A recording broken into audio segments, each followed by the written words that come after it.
Everyone, this is Amrita corner. मैं आज इस वीडियो में बताऊंगी कि एसबीआई क्लर्क मेंस 2023 के लिए हम प्रिपरेशन किस तरह से कर सकते हैं। देखो, मैंने लास्ट ईयर दिया था SBI clerk mains and last year तो मेरा क्वालिफाई नहीं हुआ था, बट इस बार मैंने बाकी सारे मेंस दिया है। जैसे कि मैंने आईबीपीएस क्लर्क मेंस भी दिया है, उसी तरह की एसबीआई क्लर्क मेंस है, तो मैं आपको सजेस्ट कर सकती हूँ कि किस तरह से प्रिपरेशन करना चाहिए। ठीक है, तो पहले मैंने बता देती हूँ कि जो भी आपने लर्न किए हैं प्रीलिम्स में, जितने सारे कॉन्सेप्ट सीखे थे वही कॉन्सेप्ट आपकी मेंस में भी काम पे आएगा। ठीक है, मेंस के लिए आपको अलग से कुछ कंसेप्चुअल क्लैरिटी की ज़रूरत नहीं है।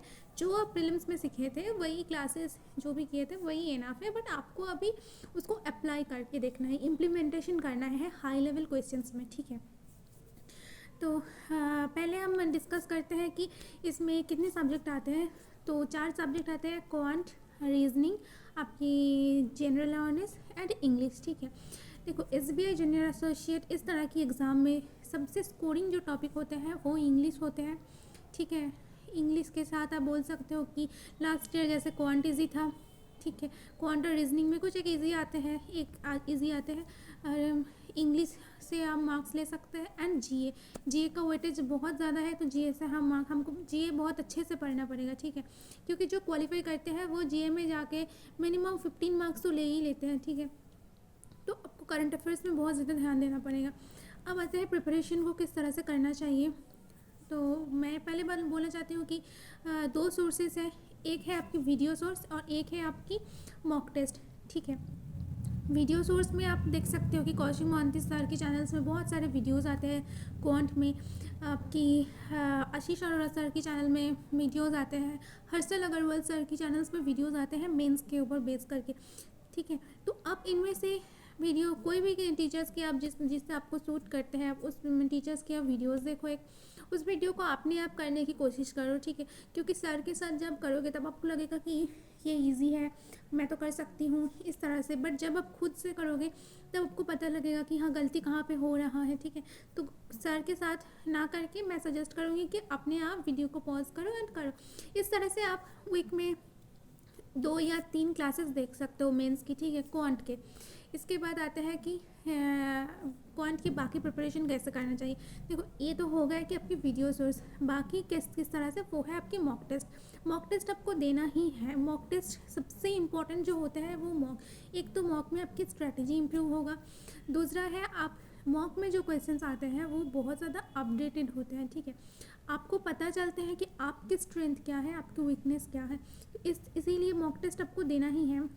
तो मॉक में जितने सारे क्वेश्चंस आते हैं पहले आप उस क्वेश्चंस को सिलेक्ट कर लो, उस क्वेश्चन को बनाओ, एंड जो नहीं आते हैं उसको बाद में देखना है। ठीक है, इसके बाद आते हैं हम रीजनिंग में। रीजनिंग में भी सेम जो अपने प्रीलिम्स में किए थे उसका ही कोडेड वर्जन यहाँ पे आते हैं, जैसे कि कोडेड सिलोजिज्म आते हैं, कोडेड इनइक्वालिटी आते हैं, आपकी इनपुट आउटपुट तो आएगा ही आएगा, एक 5 मार्क्स की इनपुट आउटपुट, उसके बाद 1.33 मार्क्स की, सॉरी, उसके बाद आपके आएगा क्रिटिकल रीजनिंग तो आते ही है। मैं उसको छोड़ भी सकते हो, जैसे मैंने कभी क्रिटिकल रीजनिंग अटेम्प्ट नहीं करती थी, मेरे इंग्लिश उतना अच्छा नहीं था इसीलिए, बट जिसका अच्छा है वो क्रिटिकल रीजनिंग कर सकते हो। इसके बाद आपके आते हैं कि अल्फान्यूमेरिक सीरीज अल्फ़ाबेटिकल ऑर्डर में कुछ देते हैं जो कोडेड वर्जन में होता है। ठीक है, इस तरह से कोडिंग डिकोडिंग भी आते हैं जो मेंस लेवल होते हैं। ये सारे ये जितने सारे टॉपिक्स था अपने प्रीलिम्स में किया था उसका ही सिर्फ कोडेड वर्जन आपके मेंस में आते हैं मिसलेनियस में। इसके बाद है आपके पाजल्स भी आपकी सेम है, जो आपने प्रीलिम्स में किया था उसका ही लेंदी वर्जन यहाँ पे आते हैं। जैसे मान लो कि प्रीलिम्स में आपने किया था कि 5 फ्लैट, 6 मतलब 6, 7, 8 फ्लैट्स, हार्डली 10 फ्लैट्स, बट यहाँ पे आपको ऐसा होते हैं कि कभी कभी 25 फ्लैट्स भी देते हैं। उसके साथ ए बी 2 ब्लॉक्स हैं, तो बहुत ज़्यादा कॉम्प्लिकेटेड होता है। ओके, तो आपको रीजनिंग के लिए मैं सजेस्ट करूँगी कि मॉक टेस्ट ही बेस्ट सोर्स होते हैं, क्योंकि रीजनिंग में जो टीचर्स कराते हैं आप उससे कर सकते हो। जैसे आप अंकुश लंबा सर के वीडियो सोर्स देख सकते हो, बाकी बहुत सारे रीजनिंग के टीचर्स हैं हम उनका वीडियो सोर्स देख सकते हो, बट रीजनिंग के लिए जो सबसे अच्छा है वो है मॉक टेस्ट, क्योंकि उससे आपकी स्पीड इंक्रीज़ होगा। बिकॉज स्पीड भी ज़रूरी होता है, ऐसा नहीं कि मेंस में स्पीड नहीं ज़रूरी होते हैं, मेंस में स्पीड भी ज़रूरी होते हैं। ओके, इसके बाद हम आते हैं कि इंग्लिश को कैसे करना है। तो इंग्लिश का एक ही सोल्यूशन है, वो है आपकी रीडिंग करना, क्योंकि मेंस में specifically reading based mostly questions जो आते हैं वो रीडिंग के ऊपर बेस करके ही आते हैं। आपके इन्फरेंस निकालना होते हैं कुछ कुछ क्वेश्चंस में। आपकी ऐसा होगा कि एक छोटा सा थीम दे देंगे और उसमें 5 ऑप्शंस देंगे, बड़े बड़े 5 ऐसे सेंटेंस देंगे, मतलब उसको सामरी करके ऐसे 5 सेंटेंस में लिख देंगे। आपको बोलना है कि कौन सा थीम के साथ मैच कर रहा, एक्चुअली क्या है, मतलब थीम क्या है। तो ऐसे इन होते हैं। आपकी आरसी तो होगा ही, 2 आरसी या 3 आरसी, मतलब 2 आरसी ऐसा होता है कि जो मतलब जैसा आरसी होते हैं 3-4 पैराग्राफ, 3 पैराग्राफ 4 पैराग्राफ में, और 1-2 छोटे छोटे आरसी होते हैं इस तरह से साइज़ में, ठीक है। और बाकी अब क्या आते हैं इसके बाद कि इंग्लिश में आपको बहुत ज़्यादा ध्यान देना है। रीडिंग्स करो, वोकैब्स करो, जो भी आपने इतने दिन किए थे उसको रिवीजन करो। और बाकी रीजनिंग में आपकी अटेम्प्ट की जो स्ट्रेटेजी है वो मैं बाद में बता दूँगी किस तरह से करना है। इसके बाद हम आते हैं कि जनरल अवेयरनेस में। जनरल अवेयरनेस सबसे इम्पॉर्टेंट है। जो स्टूडेंट्स गलती करते हैं, सोचते हैं कि मैं तो जाके क्वांट एंड रीजनिंग से मैंने मार्क्स उठा लूँगी, जनरल अवेयरनेस पढ़ने की ज़रूरत नहीं है। बट ऐसा नहीं है, जनरल अवेयरनेस पढ़ने की बहुत ज़्यादा ज़रूरी है। क्वांट एंड रीजनिंग हो सकता है कि इस बार दोनों ही टफ आए, आपको क्या पता कि क्वांट एंड रीजनिंग ईजी ही आएगा। जैसे कि एक पेपर तो टफ आते ही है, आइदर क्वांट और रीजनिंग, कभी कभी दोनों ही टफ आते हैं। तो इसीलिए आपको इंग्लिश एंड करंट अफेयर से ही आपको मार्क्स लेना मतलब मार्क्स आपको उठाना पड़ेगा, ठीक है। अब करंट अफेयर्स के लिए अभी तो मैं अलग से सोर्स बोल के कुछ फ़ायदा नहीं होगा। अभी अब जितने इतने दिन से जो सोर्स से आपने किए थे, ठीक है, इतने दिन जो सोर्स आप किए थे उसी सोर्स को अभी रिवाइज़ करो। एंड रिवीजन मतलब बहुत बार रिवीजन करो, ठीक है, 3-4 बार रिवीजन करो। ऐसा भी होगा कि लाइक कभी ऐसे बैठे हो, जस्ट सोचो, मतलब थोड़ा सा सोचो कि उस क्वेश्चन मुझे याद है, इस तरह से सोचो कि मतलब तब आपको समझ आएगा कि आपको याद है या नहीं है, ठीक है।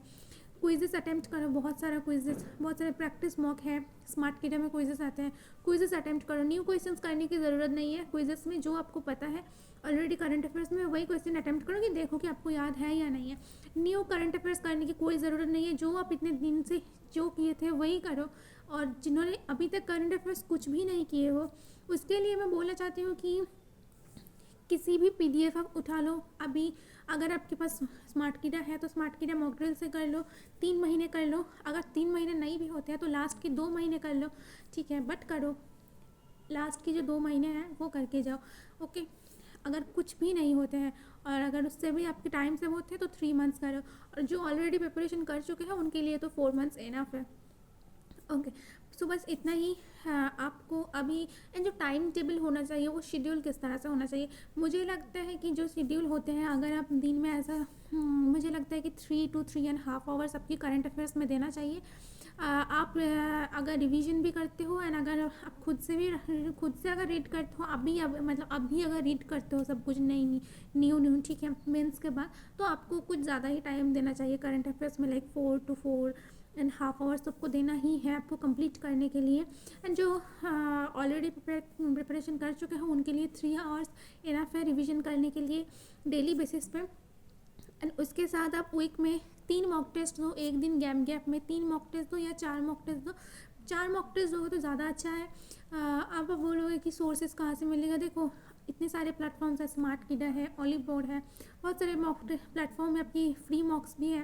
तो इनमें से जो 2022 एंड 2023 का जो मॉक टेस्ट है उसमें 8-8 या 10-10 करके मॉक्स हैं, ठीक है। तो ऐसे अगर आपके पास 2 प्लेटफॉर्म्स है तो ऑलरेडी 35 प्लस आपके मॉक्स हो ही जाएगा मेंस की। तो वो अटेम्प्ट करो एंड उसको अच्छे से एनालिसिस करो, अच्छे से अपना स्ट्रेटजी अप्लाई करो, स्ट्रेटजी को फिक्स बनाओ जो मुझे इसी तरह स्ट्रेटजी में एग्ज़ाम में जाके करना है। अगर ये नहीं ठीक करते हो अभी से स्ट्रेटजी कि किस तरह से करना है तो एग्ज़ाम में जाके प्रॉब्लम होगा। माइंड सेट ठीक से बनाओ, बहुत इंपॉर्टेंट है माइंड सेट ठीक से बनाना, ठीक है। तो बस इतना ही। एंड मैंने सोर्सेज बोल दिया है, मॉक टेस्ट भी मैंने बोल दिया है कि स्मार्ट किडा एंड ऑलिव बोर्ड मेंस के लिए सबसे अच्छा है, तो इससे करो। And all the best. अगर आपको और भी कुछ हेल्प चाहिए कि आपको अगर ऐसा मतलब कुछ है ऐसा अगर आपको लगता है कि मैं आपके लिए एक स्ट्रेटजी वीडियो बना दूँ मेंस में किस तरह से अटेम्प्ट करना है SBI क्लर्क मेंस में, तो मैं उसमें भी मैं एक वीडियो बना दूँगा। एंड ठीक है, टेक केयर, बाय बाय, अच्छे से प्रिपरेशन करते रहो।